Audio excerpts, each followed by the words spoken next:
দেশে তাপমাত্রা বাড়লেও কমেনি শীতের প্রকোপ। সকালে দেশের সর্বনিম্ন তাপমাত্রা 12.6 ডিগ্রি সেলসিয়াস রেকর্ড করা হয় পঞ্চগড়ে।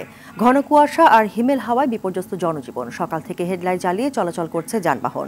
উত্তরে হিমেল বাতাসে শীতের প্রকোপ বেড়েছে চুয়াডাঙ্গা, মেহেরপুর, দিনাজপুর ও হিলিতে। ভোরে জেলাগুলোতে সর্বনিম্ন তাপমাত্রা 13 ডিগ্রি সেলসিয়াস রেকর্ড করে আবহাওয়া অফিস। তাপমাত্রা বাড়লেও শীতের তীব্রতা কমেনি, ফলে ব্যাহত হচ্ছে জনজীবন। জেলার হাসপাতালগুলোতে বাড়ছে শীতজনিত রোগীর সংখ্যা। ঘন কুয়াশায় দৌলতদিয়া ও পাটুরিয়া নৌ রুটে ফেরি চলাচল বন্ধ রয়েছে। এতে মাঝ নদীতে আটকা পড়েছে ছোট বড় দুটি ফেরি। এতে দুর্ভোগে পড়ে যাত্রী ও যানবাহন।